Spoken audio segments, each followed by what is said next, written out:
Sa tuwing magkakamali ako, para akong sinasampal ng masasakit niyang salita. Sobrang tanga mo, ina mo, normal ka bang tao? At kung ano-ano pa. May time pa na kapag inuutusan niya ako, sasabihin niya sa akin na, gawin mo yan para naman may pakinabang ka. Pati napakaliit kong pagkakamali, kinukwento, chinichismis pa sa ibang tao. Ang masakit pa, pupurihin nila yung anak ng iba.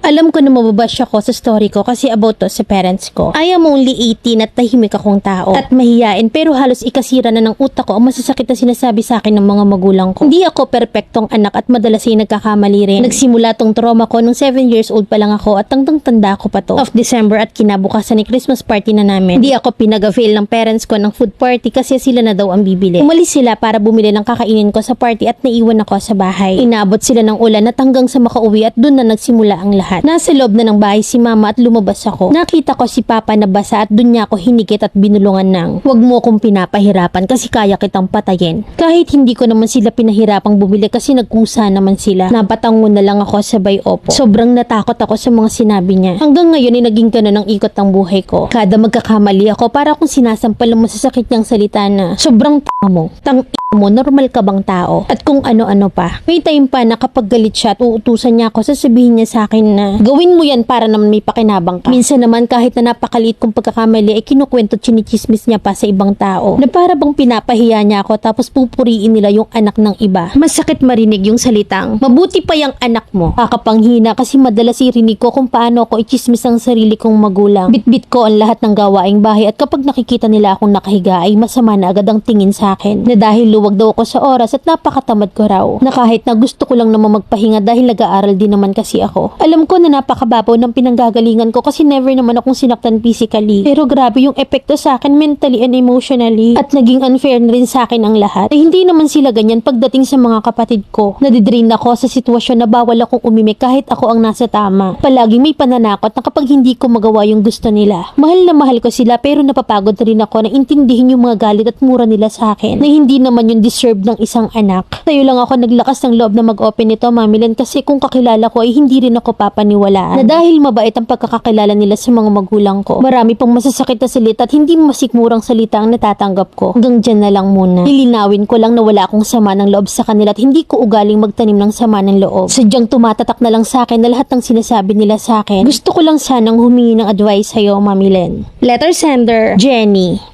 18 ka na, so kunting kembot na lang makakalaya ka na. Hindi tama yung tratong ganyan. Kasi dapat silang mga magulang ang mas nakakaintindi at nakaka-appreciate sa'yo. Obligasyon ka nila. Kasiraan mo'y kasiraan din nila. Mali at hindi dapat trauma kundi lambing at protection. I admire and salute you na despite of nararanasan mo, hindi ka nagtatanim ng sama ng loob. Pero need mo pa rin i-open to sa parents mo, talk them deeply yung nararamdaman mo. Kung hindi mo talaga kaya personally, daan mo sa sulat, and if ever na hindi ka pa rin maintindihan, it's fine. Huwag ipilit. Pakiramdam mo na hindi ka maintindihan ng lahat, pwede mong isumbong sa taas. Or di kaya mag-diary ka. It's a way and helps a lot kung na-express mo yung nararamdaman mo. Mag-aral kang mabuti, palaguin mo yung sarili mo at gawin mong motivation yung experiences mo and situation mo as of now. Ramdam kong hinahanda ka lang ngayon para mas maging matatag sa near future. Huwag mong hahayaan na wala kang marating. May purpose kung bakit mo nararanasan yan. As I always say na everything happens for a reason. Someday malalaman mo rin kung anong purpose ng struggle mo. And God will never fail you. Kang papatinag at mas tatagan mo.